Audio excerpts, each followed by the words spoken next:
என்ன தீபா, சாரி எதுவும் பிடிக்கலையா உனக்கு? சொல்லு, வேற கடை கூட போவோம். அதெல்லாம் இருக்கட்டும். உங்கள் அக்கா காரி எடுத்த சாரி எம்பிட்டு வேலை? 1600. சரி, நீங்கள் அங்கே போய் இருங்க, நான் வாரேன். சரி, சீக்கிரம் வா. ஹலோ மைனி. சொல்லு நாத்து. மைனியோ, தீபாவளி துணி எடுத்துட்டீங்களா? நேற்று தான் போய் எடுத்துகிட்டு வந்தேன் பார்த்துக்கோ. அப்படியே மைனியோ, என்ன கலரு? எம்பிட்டு வேலை? எல்லோ கலர், 1800 விலை பார்த்துக்கோ.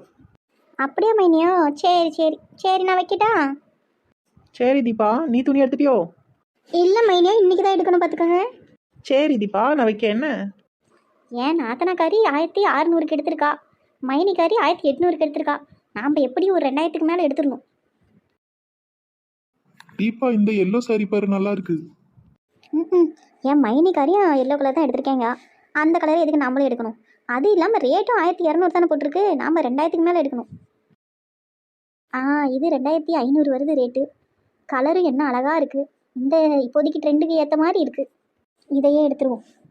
ஏங்க, நான் இந்த saree எடுத்துக்கிட்டதேங்க. சரி தீபா, உனக்கு பிடிச்சிருந்தா சரி எடுத்துக்க. என்ன சின்ன பொண்ணு, சேலை 3000க்குள்ள எடுத்த, 1800ன்னு சொல்லியா? உன் தொங்கச்சி இன்னைக்கு தான் சீலை எடுக்குதாலாம். அதனால என்ன கலரு என்ன ரேட்டுன்னு விசாரிக்குதா. எதுக்கு தெரியும்ல, என்னோட ரேட் அதிகமாக எடுக்கணும்னு உன் தங்கச்சிக்கு நினப்பு. அதனால தான் குறைச்சி சொன்னேன். இப்போ கம்மி தானேன்னு சொல்லிட்டு 2000க்கு எடுத்துட்டு பாப்பாரு. ஏன் சின்ன பொண்ணு அப்படி சொல்லியா? உண்மையான ரேட்டே சொல்லியிருக்கலாம்ல. மைனிக்காரி அதிக ரேட்டில் சேலை எடுத்துட்டாலே நம்மளை விட அப்படின்னு உன் தங்கச்சிக்காரி வயிறு எறியணும். அதில் நம்மளுக்கு ஒரு ஆனந்தம்.